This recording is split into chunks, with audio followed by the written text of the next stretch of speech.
Hi everyone. I would say Happy New Year, but at least in America, it is not a Happy New Year for many of us. So I'm just gonna say Happy 2024 survival. That's as good as it gets. So who is autistic this week? Nobody asked. Daria. Anybody watch Daria? If you're autistic and you have not seen Daria, A, why did you live under a cave?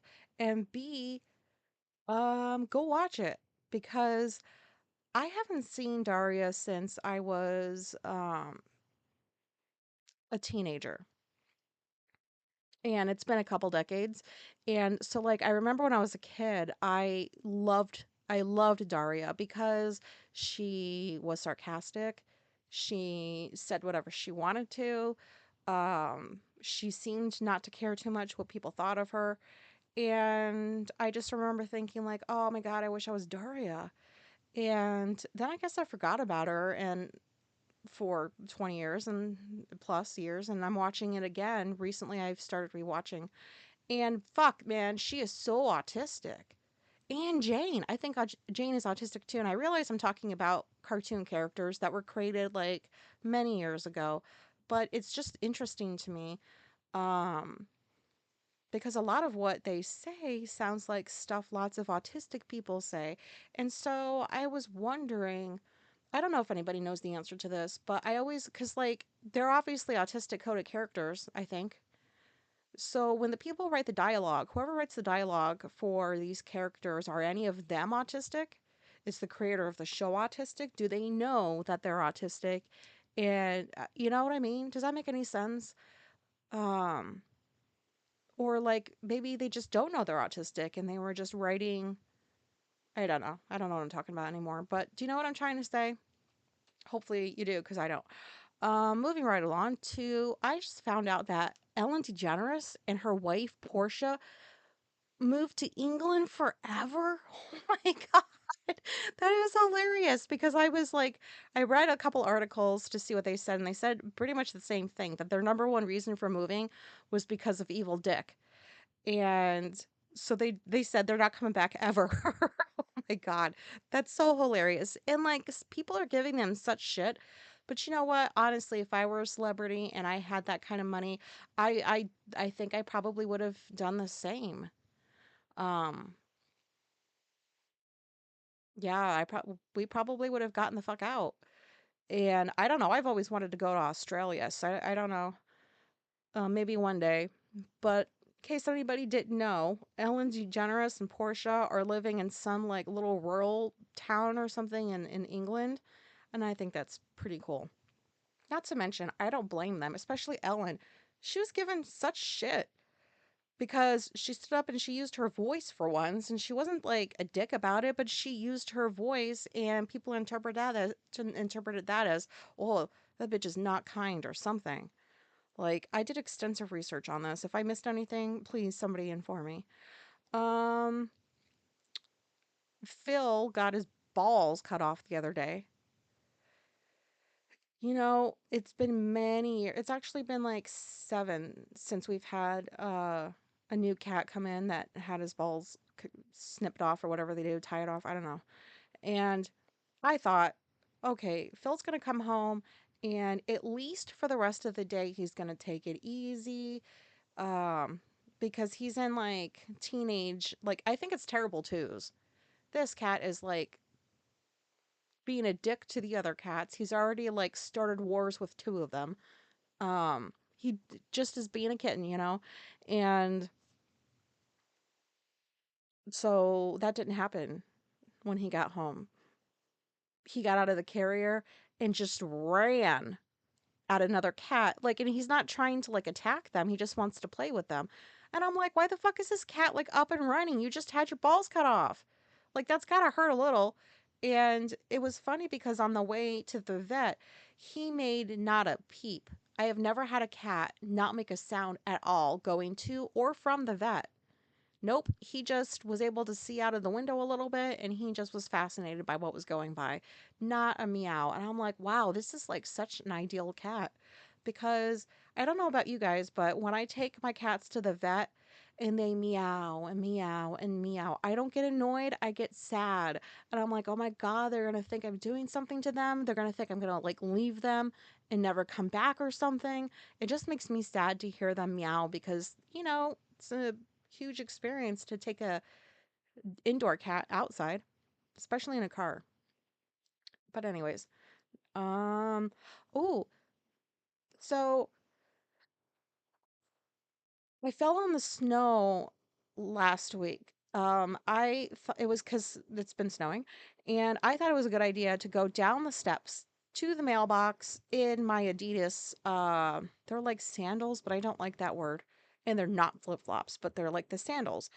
And I don't know why I thought that I wouldn't slip, but I did. I got down off the last step, and then I slipped. Um, and I sprained my wrist and grabbed the mail.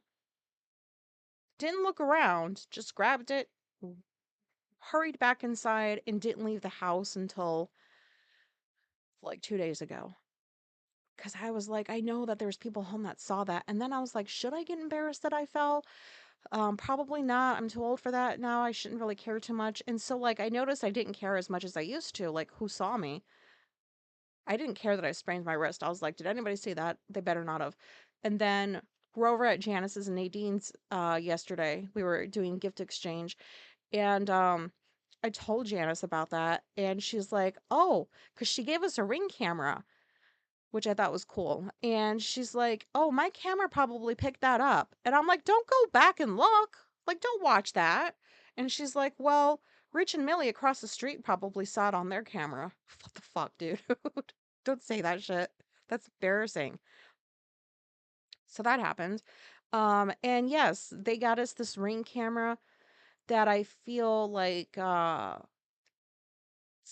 we've not had a Ring anything. I've never wanted a Ring anything, and it's not the code to get into the house. It's just like a camera you put up outside. So like now I can spy on the neighborhood from my recliner. Isn't that great? Like I can just go in and be like who's doing what? I can go back and look at like recordings if there's like something going on at like the one neighbor's house because they've got some drama over there. Like maybe I can like zoom in or something. I don't know. But I'm very excited about this camera and I hope Alicia puts it up soon. Does anybody else like have one of those cameras and you just get nosy and okay, I'm gonna move on. But anyways, um, I don't know what anybody did for New Year's Eve. Not that I'm asking, but I finally get like the last few years, I finally get why people are just like woo woohoo, it's midnight. Like when I was in my 20s, because I'm talking about my age again, I was like, yeah, New Year. And like I was in the military, so we would go out to a pub and it would be a different one each year, and we would just celebrate at a pub with everybody. It was so much fun. Um and then you just get older and you're like, I don't have the energy for that anymore. And I don't. So, what I usually do, I don't know, the last decade or so, is I watch whatever the fuck is on TV, some ball drop in New York City, and then that's it. And I used to watch, sorry, this is all over the place. I used to watch CNN because Kathy Griffin, I loved her. I loved when her and Anderson Cooper did the New Year's Eve ball drop stuff because it was just hilarious. I love Kathy Griffin. And then they fucking booted her because of that thing that she did with like Evil Dick's head, which I found hilarious. I didn't view it as like terroristic like they apparently did. And so like they fucking booted her and she hasn't done that for years. And I refuse to watch Anderson Cooper and the dumbass that he's with every year because I'm just like it just constantly reminds me of like you are a dick to your friend, man. You were supposed to be her friend and you supported what the station did by booting her off just because she held a piece of art and it was Evil Dick's head that she made. I mean, I don't know what's the big deal. But anyways, so I found something to watch. Maybe it was like ABC or something like that. I think it was like maybe CBS live from New York City. And Boy, was I disappointed. Like, if you're going to put on a show and take your cameras to New York City and just put on a show, why the fuck would you back out the last half hour and just shove cameras into drunk people's faces? Like, what were you fuckers doing for half an hour that you couldn't keep talking or something? You just stopped. They just disappeared. And then I just saw like drunk person after drunk person. And there's this one dude that was like trying to break dance and looked like an idiot. And I'm like, what the fuck? Um, like, don't do that. I'm gonna move on because that meant nothing to anybody. I actually got on here today to do a bit about people pleasing because I don't know that I've dedicated an episode to it. Um, and in fact, like I may have denied being a people pleaser if I did bring it up in prior episodes. But I recently wrote something on Substack. I highly recommend check it out. Link is in wherever this description of the show of the episode is, and it was about like people pleasing, and I haven't thought too much about it until recently because I don't know, maybe it's hard to admit that like you people please or you did or something cuz like, it makes me feel like a doormat. But I was realizing the last year that I was at the last job I had that was pretty toxic. When I started saying no to just bullshit. They just wanted us to do all of this work and not get paid any more for it. Like I would go in at 6:30 in the morning and then I would be able to leave at 2:30, but they would be like, "Can you stay and do group tonight at like 7 until 9 or whatever the time was?" And it's like I did it for like a little bit, like maybe I did it a couple of times and then I just started saying no. I was like, if you're not going to pay me extra, I'm not going to fucking stay here the entire day and do this shit. Not to mention, like, being an addictions counselor, I don't have that kind of bandwidth. It's hard. Um, Not hard, but like the talking that I have to do and like just all my energy goes to it. And then to like ask me to do 2 or 3 more hours after an entire day, oh my God, that's just a lot. So I would start saying no. And they did not like that. I got treated differently. Like I was already starting to be treated like pretty poorly. I was getting bullied at that point by my own fucking supervisor and her supervisor. Like the owner of the company was like bullying me too.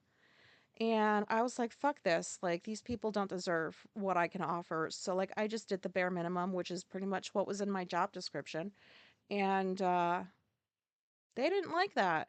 And I was getting more bolder. Like I didn't know I was autistic at that point. I didn't know anything about masking. I just remember like this shift happening inside my head like, okay, like you can stop doing this stuff because I gained clarity somehow and I realized that like I get treated differently when I say no to something. Yet other coworkers got to say no all the time and like nothing happened to them. So like, I was singled out. And so it started pissing me off once I realized, oh my God, I've been doing this my entire life, just doing things for people, even though I never wanted to do them. And it was really, I never wanted to do them. I just wanted to avoid like the snark or the looks or the like, like any sign of like irritation in the on the other person's face. Like I wanted to avoid that. Um, I think you guys know what I mean by that. And I just couldn't do it anymore. I think the last year I was there was like I left at the beginning of 2019, like March, I think. Which was good timing because the pandemic started about a year later. But I couldn't do it anymore. And I kept saying no. They kept fucking asking, do this shift, do that shift, um, do this thing that's not even in your job requirements, whatever the thing was, like paperwork, reports, anything that wasn't in my job description when I got hired, they would try to get me to do. And when you go to saying yes all the time, to you start saying no, holy shit, do people not like that? It's like, what? but you've been doing this for a long time. Like, why all of a sudden are you saying no? You know what I mean? And it's all very like they're self absorbed with, oh, how much they're gonna um be affected by me saying no, because my supervisor had to come in one night and do the nighttime group. Um, when we were in, addictions counseling, she came in, she was not happy at all, and I didn't give a fuck. Um, because the bitch did nothing all day. She sat in her office. She came out to like gossip with some of the other assholes, and like just didn't really do anything. That like she did not act like a supervisor, so I didn't really treat her like one because she didn't really deserve it. But anyways, so that's when I started realizing I've been doing it for years. Um, like when I was in college, even when I went to two different colleges at the same time, and I had two part-time jobs at the same time. Um, I did these extra shifts when I really shouldn't have, because I was only going off of like 3, 4 hours of sleep a night for the longest time. And when you're young, you can manage that. It's not fun, but like it doesn't affect you like when you're older. Because I could never do that shit now. Fuck that. I don't know why I thought I could do it back then, but I did it. And so I was working at Family Dollar, and they would give me extra shifts, and most people would be like, "Yay, like yes, I could use the money." And I'm, like, "Yeah, sure. Like I could have used the money, but I was getting money from the GI Bill from the military." And that was paying for like college, it was like paying for my rent. So like I really didn't have to have a part-time job, but I wanted the extra money. And when I started saying no at Family Dollar, like they wanted me to come at night. I don't like driving at night. And I started saying no to like extra shifts because they never asked anybody else, because I always said yes. What was wrong with me? Oh my God. And so I was like, I can't do this anymore. Like I feel overwhelmed. Like one of these jobs has to go. And I was thinking like it should be the Family Dollar one. Um, It's not like you get paid. I can get paid much anyways, but I quit after a few months of starting to say no because people started bullying me and treating me differently. And then I overheard like two bitches talking about me, and I was in the fucking store. They didn't know that I could hear them, and then I just left. I just quit. I was like, goodbye. Because back then I didn't know how to just talk to people. I didn't know how to just be like, hey, this isn't working. Like, you don't know shit when you're younger. And Um, so I did that. When somebody asked me to come over to their house, no matter who it was, I never wanted to go. Whether it was my grandpa when he was alive, whether it was my parents, with my mother was like, she wanted me over at the house every fucking day. And I went, and I never really wanted to go. My grandpa was a dick. Well, my mom was a bitch, but it's not like that registered like too high up on my radar at that point just yet. And I just never wanted to go, but I went because I thought you were supposed to. I thought people ask you to come over, it would be so rude to say no, or they would be upset with me, or like, what if I say no this time and they ask next time, and I say no again. So I would just keep saying yes. And, looking back, I was a high masker. I was good at masking at that age. And, 20s into my mid 30s, and then it just went to shit from there. But I would say yes. I would go eat dinner with my fucking grandpa when I thought he was just a dick. He was a dick. Um, yeah.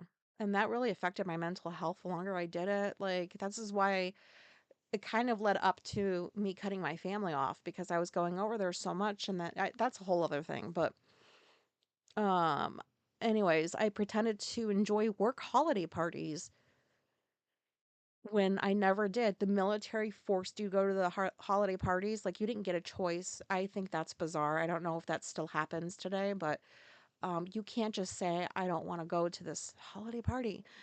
Um, It's like because you're salaried, they think they own you forever. I don't know. And I could never get out of these parties. I had to go because in the military, if you do not do what you're told, you get in some serious trouble. And I was always like trying to avoid serious trouble. So I would go to these fucking dumb holiday parties, sit in the corner, and then sneak out like after 45 minutes, hoping nobody noticed. I made sure I was seen and then I left. And I hated it every time because I didn't benefit going to those parties. I didn't like any of those people. Um, and then, like when I went into the addictions field, like even at my last job, like we would go to the holiday parties. I fucking hated them. And I at least knew that I didn't have to go. Nothing was going to happen to me, or so I thought, because I would just show up to the holiday parties to get the bonus that they were giving everybody. And then I left. Like, once we got our bonuses, it was like everybody was like just trying to file out as quick as possible. So like it wasn't just me that didn't want to be there. And then when they stopped giving bonuses out because they were fucking up their business, I stopped going to the holiday parties. And then my supervisor just pretty much gave me PTSD with all the shit that she did to me and said to me because I didn't want to go to the fucking holiday parties anymore. Like it was just like I didn't understand it. It didn't compute in my mind. Like, this isn't part of my job. You didn't hire me to go to fucking parties. Like, what the hell? Um, so I suffered through all that. But like, I mean, the bonuses stopped coming the last like 3 years, 2 or 3 years. And then I was like, I am definitely not going to the parties now.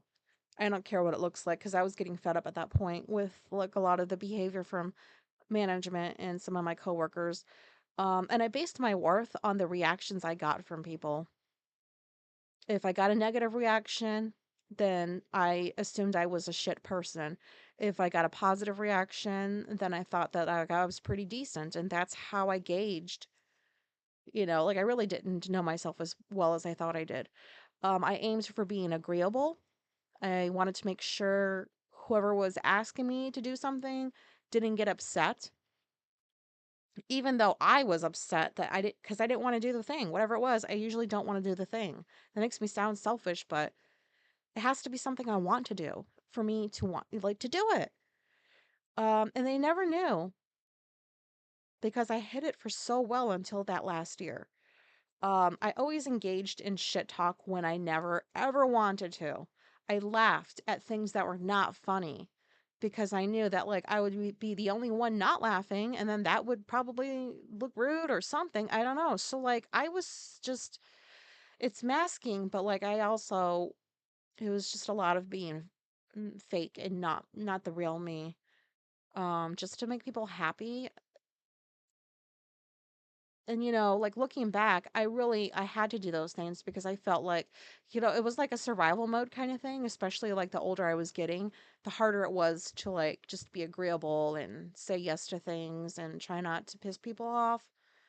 And as high as a masker as I was, I still here and there people just might have thought that something was off with me. Have you ever heard that like when a non-autistic person meets an autistic person, immediately something goes off in their mind, like, oh, there's something's like off with this person, and it's just because we're autistic. Um, I don't know where I was going with that. And then when I moved to the States after the military, like, it was weird. Like I don't. It seemed like I don't know how to put it into words. It was just I just kept saying yes to everything. And in the military, you didn't get a yes or no choice. You just got it. You're going to do this choice. That's pretty much what it was. And they never asked you, do you want to do this? Do you want to do that? They just told you, and you were supposed to do it no matter how you felt. And then when I became a civilian, it took me a while to break out of that mindset. Um, because that's why I think the military brainwashes people. Sorry if that irritates anybody, but like I was brainwashed.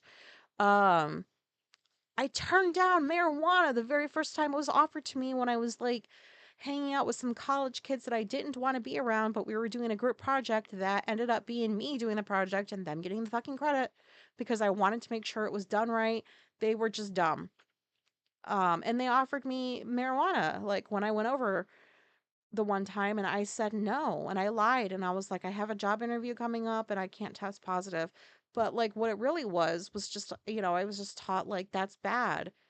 Now I don't think that, obviously, but I was too scared to try pot. I was too afraid to say no to pretty much anybody. I don't think I said no really to anything for years of being in the States. So I don't know. And like looking back, my mother was a people pleaser. And I understand now she always bitched in private because she never said no to people. I don't remember her saying no to really anything. I'm sure she did, but I don't remember it. Like when she was manager of the commissary, like the bakery in the commissary, and then I got to work there for like a year. I noticed like new things about her. Like she was nice to assholes because there were a couple of assholes that worked in the bakery as well. And what was I, 18, 17, 18 maybe? And at that point I was like, I wasn't exposed to very much of the world. So like I didn't learn a whole lot about or I didn't try to hide myself, I guess is what I'm trying to say. So like I would just ignore them when they were being assholes, and then they would be even more assholish, and they started bullying me. And I didn't say anything to my mom because I was just trying to make her look good. Like I didn't want to embarrass her as a manager for bringing her own daughter in and then just causing problems. You know what I mean? So I wanted to make sure that like I exceeded other people's expectations because I knew I was her kid and how that looked. But I was surprised when she would just let people verbally abuse her sometimes, and she just kind of took it, but would bitch in private. And this happened a lot, and I remember thinking like this is strange. Like why would you be nice to people that treat you like that? Cuz I wasn't nice to them, you know. But then like, I got older, and like now I'm thinking back on that stuff, and I have a different perspective, and I've reframed it, but I just remember thinking that that was really strange. And then, I just started doing it too. Um because I guess I learned that from her in some way. No, and that was kind of like frustrating because I remember feeling angry at her. I never expressed my anger at her. Um I did ask her one time, like, why do you let people like be mean to you like that? And I remember she brushed it off. I don't know what she said. It was so long ago, but she brushed it off like it was no big deal. And in that moment, I lost a little bit of respect for my mother.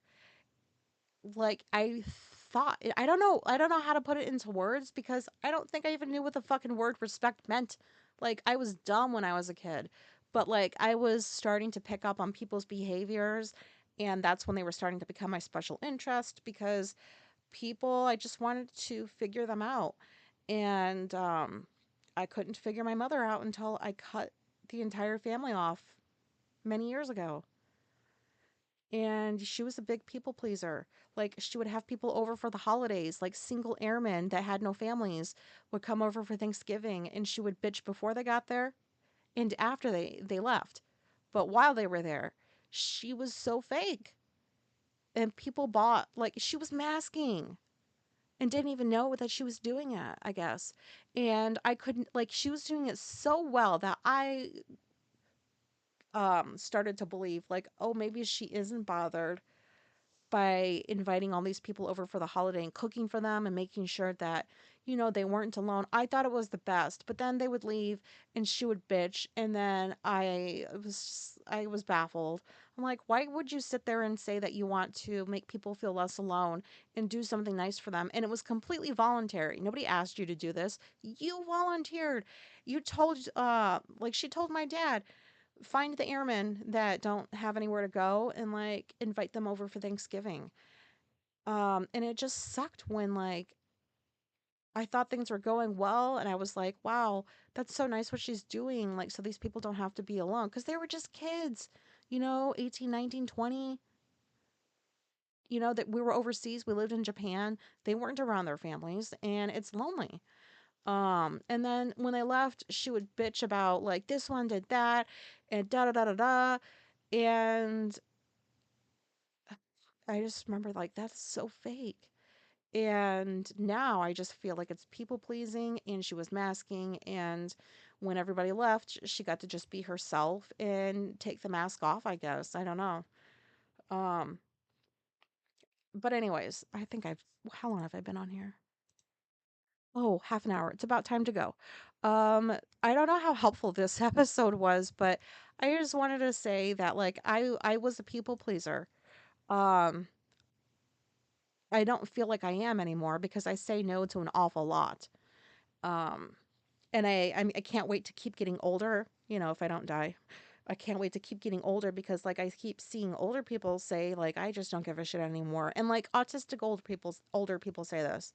And I feel like I'm getting to that point. I want to work toward it more where like I don't because I still feel guilty when I say no and I don't want to have to feel guilty. So there's a lot of work I have to do in this area. But I just wanted to like part with if you were a people pleaser or even if you still are, it's nothing to be ashamed about. And it's just something that you do. It's like a survival thing, in my opinion.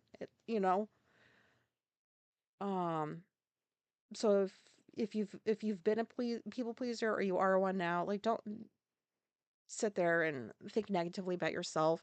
You're not a doormat. You're doing what you need to do in order. I don't. My words are going away now, and my brain is starting to fritz. Do you know what I'm trying to say? Oh my god.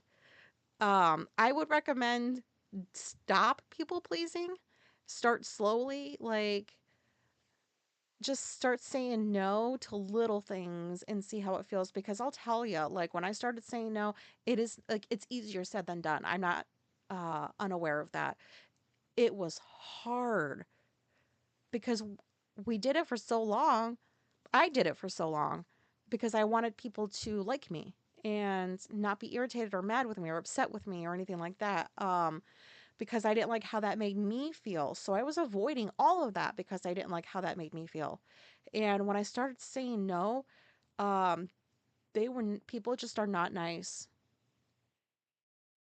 Some, not all, but some of them. Like when they're used to you saying yes to everything and you start saying no, it was hard. I kept like thinking like maybe I should just start saying yes again because it was easier then. But it wasn't for me. It was for them, but not me.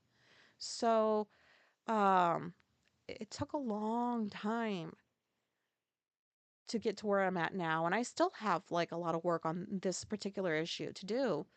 Um, but I'll tell you, like, it's worth feeling uncomfortable. It's worth feeling a little bit anxious or something the first time you say no. And uh, it's not easy. People are not going to like it. You know what I mean? Everything I said before. And it's worth going through that to get on the other side of it where you don't people please anymore. Does that make sense? I'm not trying to give advice. This was my experience. It's not worth it. Like, your time is precious, it's valuable. It's yours. You use it for what you need to use it for. If somebody asks you for something or to do something and like you don't want to or you can't, both are completely valid. If you don't want to, that is quite all right. Like, say no and work through like some of the feelings you're going to have when people start treating you not so nicely. If anything turns into bullying, you need to get as far away from that as possible. But it's worth it. It's not going to last forever, but it's hard to get through not becoming a people pleaser. It for me it was. I don't want to say everybody feels this way. So, hopefully this was somewhat like helpful and okay. Thanks for listening. Bye.